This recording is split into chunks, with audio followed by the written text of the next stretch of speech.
Remember when a Hollywood director, haunted by what he personally witnessed at Dachau concentration camp, spent a decade trying to make a film about Jesus Christ, hired a Swedish actor nobody in America had ever heard of to play the lead, assembled the largest cast of stars in biblical epic history, shot for 2 years in a desert that flooded, froze, and was about to be buried under a dam, and still produced a film so expensive and so long that it single-handedly killed an entire genre of movie making and nearly bankrupted a studio, directed by George Stevens and produced by United Artists, starring Max von Sydow as Jesus with Charlton Heston, John Wayne, Sidney Poitier, Telly Savalas, Angela Lansbury, Claude Rains, and approximately every other working actor in Hollywood, filling out a cast so bloated critics ran out of words for it. The greatest story ever told, opened in February 1965 at 3 hours and 45 minutes, was immediately cut again, and cut a third time, and still failed to recover its $20 million budget. Its failure ended the Hollywood biblical epic as a viable commercial genre for a generation. Today we're counting down 15 weird facts about the greatest story ever told. And stick around for number 1, because the reason George Stevens made this film at all has nothing to do with religion, commerce, or Hollywood ambition, and everything to do with what he personally saw with his own eyes in the spring of 1945. Hit that like button, subscribe, and drop a comment. Does this film deserve its terrible reputation, or is it an underrated masterpiece? Make the case below. Alright, the temple isn't going to clear itself of money changers. Let's get into it. Stevens filmed Dachau. The footage went to Nuremberg. Before Shane, before Giant, before The Diary of Anne Frank, before any of the work that made him one of Hollywood's most respected directors, George Stevens was a lieutenant colonel in the U.S. Army Signal Corps. In 1944, General Dwight Eisenhower personally assigned Stevens to lead a special film unit, informally called the Stevens Irregulars, to document the Allied campaign across Europe. Stevens was among the first Allied soldiers to enter Dachau concentration camp in April 1945.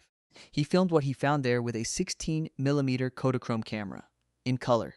His footage of Dachau became the most important visual evidence of Nazi atrocities presented at the Nuremberg trials in 1945. It remains some of the only color film of the war that was not colorized after the fact. Stevens was never the same director afterward. Before the war, he had made musicals and screwball comedies. Swing Time with Fred Astaire, The More the Merrier with Joel McCrea, light, brilliant, technically masterful entertainments. After Dachau, he could not go back. He told biographers that what he had witnessed gave him a terrible knowledge, that there was something in human beings that could do what he had seen. Every major film he made afterward was in some way an attempt to understand or answer that knowledge. Shane, Giant, The Diary of Anne Frank, and then the greatest story ever told. The story of a man who preached the absolute opposite of everything Stevens had witnessed in that camp. He didn't make this film out of piety. He made it out of grief. Stevens hired a Jesus nobody in America had ever seen.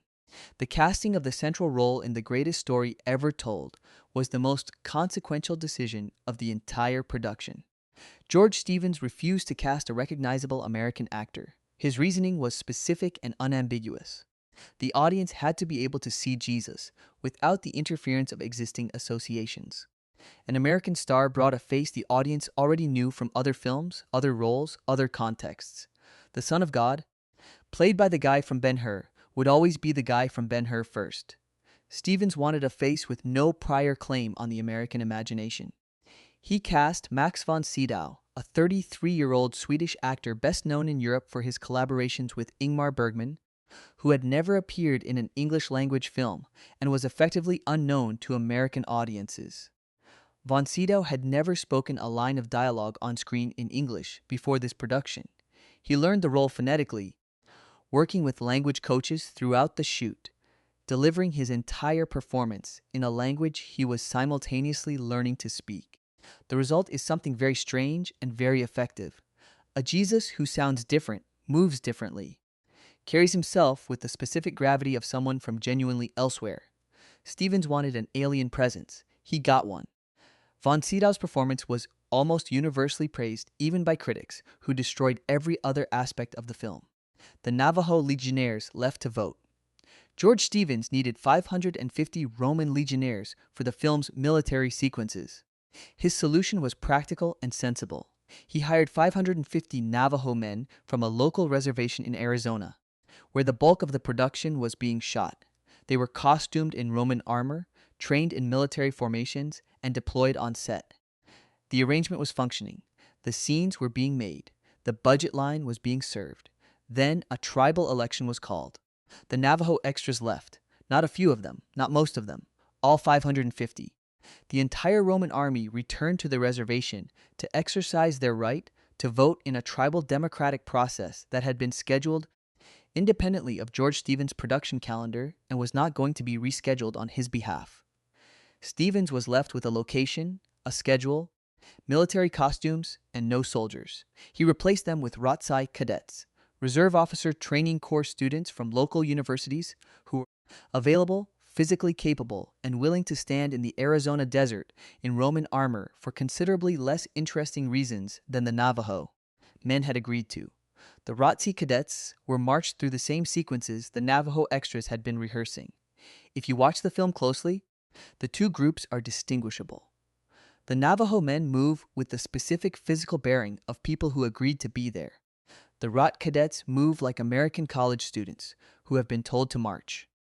The transition between the two armies is one of the stranger continuity issues in the history of biblical epic filmmaking. Stevens never publicly addressed which group he considered the more authentic Roman legionnaires. Given the context, it's a genuinely complicated question. The cinematographer died on set. The film couldn't stop shooting. William C. Mellor had photographed some of the finest films George Stevens ever made: A Place in the Sun in 1951, The Diary of Anne Frank in 1959, two Academy Award-winning collaborations, each one technically and aesthetically among the finest American cinematography of its era. When Stevens called him for the greatest story ever told, Mellor came. He was 60 years old, and the production was the most physically demanding location shoot in Hollywood. Extreme desert heat in summer, extreme desert cold in winter, a location so remote that supply runs were measured in hours.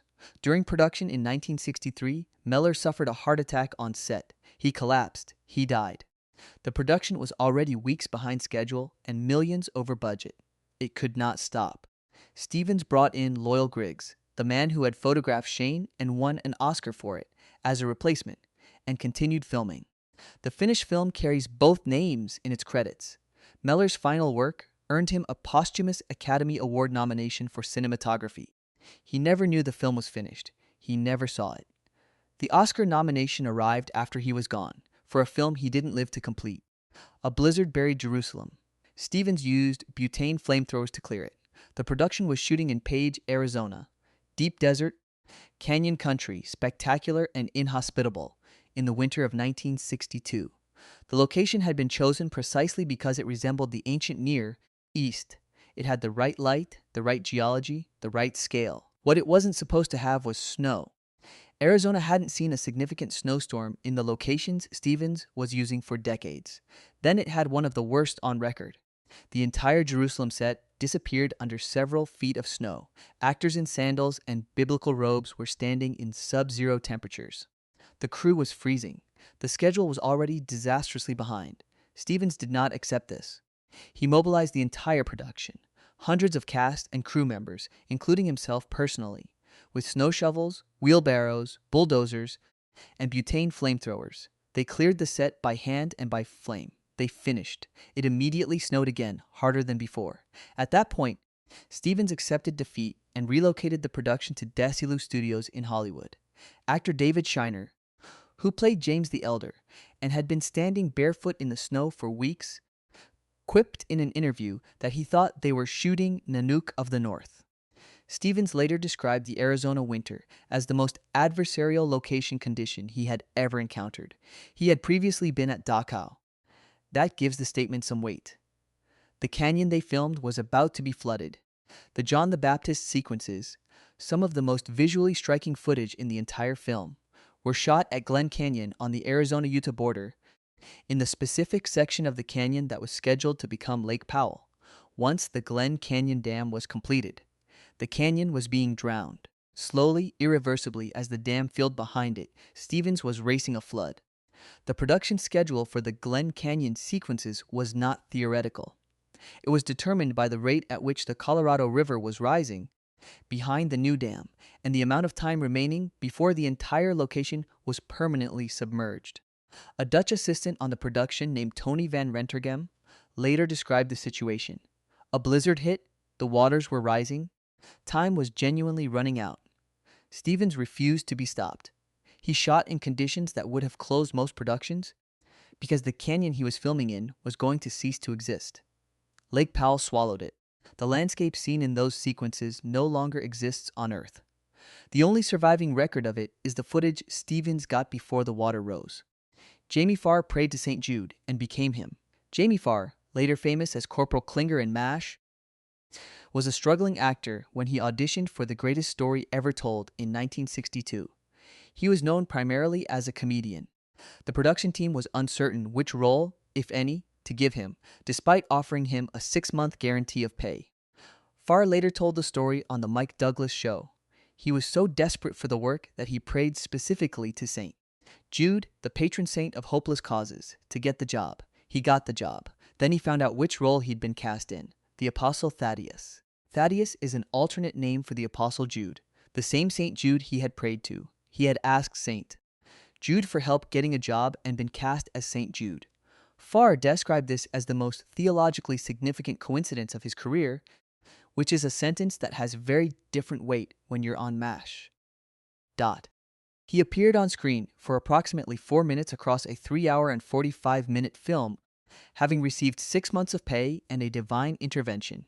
Savalas shaved for Pilate and never looked back. Telly Savalas was cast as Pontius Pilate. The role required him to shave his head completely. He did. The transformation was remarkable enough that it defined his screen presence in the role. There is something about a bald Pilate that makes the character feel genuinely imperial, genuinely cold, genuinely Roman, in a way that a full head of hair wouldn't. Savalas kept the look. Not for the film. Not for another production. For the rest of his life. He shaved his head for Pontius Pilate in 1962 and died in 1994 without ever growing his hair back.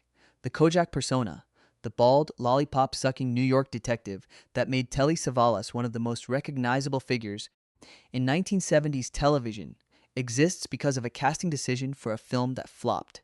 He looked at himself in the mirror after shaving for Pilate and made a permanent decision. Nobody in Hollywood had a longer-lasting physical consequence from The Greatest Story Ever Told than the man who played the Roman governor, who condemned Jesus. John Wayne said "Ah" instead of "Abba." John Wayne played a Roman centurion at the crucifixion. 1 line, 4 words of genuine scripture. Truly this man was the Son of God. It was, by any reasonable standard, the simplest acting assignment in the history of a film that employed 60 major roles. Stevens shot it, then shot it again. Wayne kept delivering the line flatly, in the specific register of a man who has just watched a cattle drive conclude successfully. Stevens asked him, gently but directly, to bring more emotion to it, to deliver it with awe. On the next take, Wayne adjusted. He delivered, "Ah, truly this man was the Son of God." Stevens used a different take. Wayne's actual line reading in the finished film, the one you can hear on screen, is the specific vocal quality of a man who has ridden into too many sunsets to be surprised by the death of God. It is simultaneously one of the most criticized performances in Hollywood history and one of the most technically honest. John Wayne sounds exactly like John Wayne because he was John Wayne. Stevens put him in a Roman helmet and pointed a camera at him. The results were entirely predictable and entirely Stevens' own responsibility. An actor died mid-production. The script was rewritten. Joseph Schildkraut had been cast as Nicodemus, a significant supporting role, a Pharisee who comes to Jesus secretly, one of the few members of the religious establishment portrayed with genuine sympathy in the film. Schildkraut was 71 years old, a veteran of both stage and screen going back to the silent era, and he died before he had completed all of his scenes. He did not survive to the end of production. The production could not simply recast the role. Too much footage existed with Schildkraut's specific face and presence, and the scenes were too interwoven with other completed material. The solution was to rewrite the screenplay around his absence. Scenes that Nicodemus was supposed to appear in were restructured so that other characters covered his narrative functions. The finished film carries his name in the credits for a role that, in its final form, is shaped partly by his death. The greatest story ever told ended up being the final film of two members of its cast, Schildkraut and Claude Rains, who played Herod and died in 1967. Both men are in the credits of a film that outlived them before it was even released. It was supposed to open Christmas 1964. George Stevens finished principal photography in the late summer of 1963. The original release date was Christmas 1964, a logical window for a religious epic of this scale, a holiday market opening that would have positioned the film to benefit from the season's goodwill toward ambitious cinema. Stevens missed it, not by a few weeks, by over a year. The problem was editorial. Stevens habitually took a full year to edit his films once shooting concluded, and he shot dozens of takes of every scene from multiple angles specifically so that he would have maximum choice in the cutting room. The greatest story ever told generated so much footage, years of it, from the most remote locations in the American Southwest, that the editing process became genuinely unmanageable. The film finally opened at Easter 1965 at 3 hours and 45 minutes. It was immediately cut for general release, then cut again, then cut a third time. 4 different versions exist. The original roadshow version, 3 hours and 45 minutes, has not been seen in any commercial form since the 1960s. The most common version available today runs approximately 2 hours and 15 minutes. 90 minutes of George Stevens footage from a production that cost $20 million and took 2 years to shoot has effectively disappeared from general circulation. Carl Sandburg is in the credits. As a creative consultant, the screenplay for The Greatest Story Ever Told was written by George Stevens and James Lee Barrett. It was based on a 1949 novel by Fulton Arsler and scriptural sources. These are all reasonable, explicable credits for a biblical epic. Then there is Carl Sandburg, the Pulitzer Prize-winning poet, the biographer of Abraham Lincoln in 6 volumes, winner of 3 Pulitzer Prizes, one of the most celebrated American literary figures of the 20th century, listed in the film's credits as a creative consultant. Not a screenwriter, not a co-author, a creative consultant. Sandburg was 84 years old during the production. His specific contributions to the screenplay are not documented in any production record with meaningful precision. Stevens and Sandburg's had a personal and professional friendship. Stevens had worked with him previously and held him in high regard. The credit served a specific function that had nothing to do with the script. It told Paramount and United Artists, who were financing the most expensive biblical epic in history, that they were backing something that serious American literary culture endorsed. Sandburg's name on the credits was a signal to the industry and to certain critics that this was not merely another commercial entertainment. It was literature. It was important. Whether Sandburg read draft pages, attended production meetings, or primarily lent his name to a project that didn't require his input is a question the available record won't fully resolve. His credit appears on every version of the film across every format it has been released in. His actual contribution to the finished screenplay remains, like approximately 90 minutes of Stevens' footage, effectively invisible to anyone looking for it.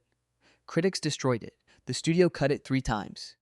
The Greatest Story Ever Told opened on February 15, 1965, in a reserved seat roadshow engagement at 3 hours and 45 minutes.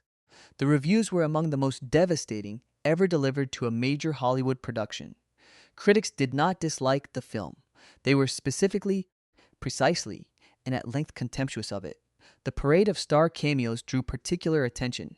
The cumulative effect of recognizing Angela Lansbury, then Shelley Winters, then Sidney Poitier, then John Wayne, one after another in biblical robes, produced in audiences not reverence but the specific vertigo of watching a celebrity charity event. United Artists, which had fully expected the film to sweep the Academy Awards, began cutting immediately. The film was reduced to approximately 2 hours and 20 minutes for wider release.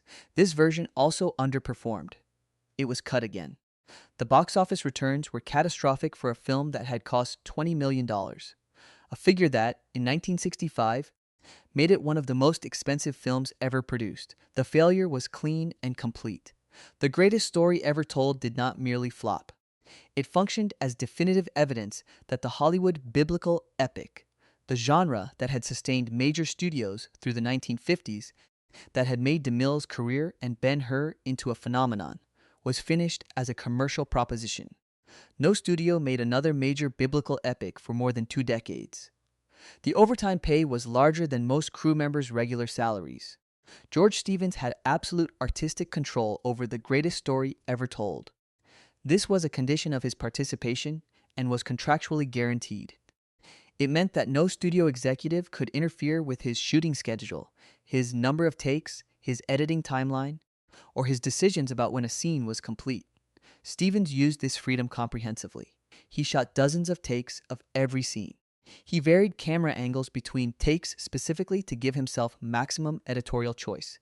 The production moved slowly, deliberately, and at a pace that bore no relationship to the economics of a $20 million commercial production. The overtime costs for crew members, the hours beyond the contracted working day that accumulated over 2 years of shooting, were frequently larger than the crew members' base salaries. The people building the sets, operating the cameras, and maintaining the equipment were earning more in overtime than they had been promised to earn in regular pay. This was not a peripheral budget problem. It was systemic, and it was the direct consequence of Stevens's approach to filmmaking, applied to a project of this scale. TCM's notes on the production document this specifically. Stevens was an extraordinary artist operating without commercial constraint. The results were financially ruinous and cinematically remarkable in approximately equal measure. Stevens made this film because of what he saw at Dachau. This is the fact that makes everything else about the greatest story ever told legible. George Stevens walked into Dachau concentration camp in April 1945 with a camera. He filmed what the Nazis had built and what they had done inside it. He watched his footage used as evidence at Nuremberg to prosecute crimes against humanity. And then he spent the second half of his career, Shane, Giant, The Diary of Anne Frank, The Greatest Story Ever Told, making films that were, in ways he rarely discussed explicitly, responses to that experience. He had seen what human beings were capable of doing to each other when stripped of every moral constraint. He spent 20 years asking what the counterweight to that looked like. What story you could tell that stood in direct opposition to it. He arrived, eventually, at the obvious answer, the story of a man who taught that the opposite of Dachau was possible, who said that love, specifically, was not a sentiment but a practice, that forgiveness was not weakness but the hardest thing a human being could do. Stevens made the greatest story ever told as a theological argument against the evidence he had personally collected in 1945. The film was too long. The cameos were distracting. John Wayne's Roman centurion accent was exactly as incongruous as you're imagining.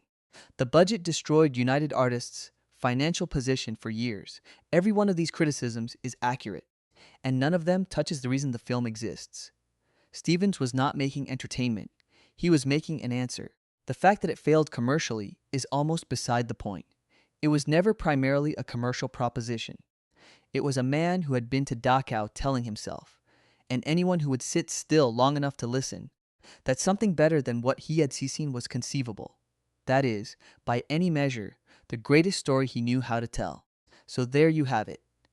15 weird facts about a film whose director personally filmed Dachau, whose Jesus had never spoken English on screen, whose Roman army quit to vote in a tribal election, whose cinematographer died on set and the production kept rolling, whose star shaved his head for the role and kept it that way for 30 years, and whose most famous cameo produced what may be the most unintentionally perfect line reading in Hollywood history. The film killed a genre. It bankrupted a studio. It ran over 3 hours and 45 minutes before anyone thought to start cutting. And it was made by a man who saw Auschwitz and needed to believe the opposite was possible. Like, subscribe, and share this with whoever made you sit through all 3 hours and 45 minutes of it, or whoever has been refusing to. Either way, they owe you a conversation. Until next time, say it with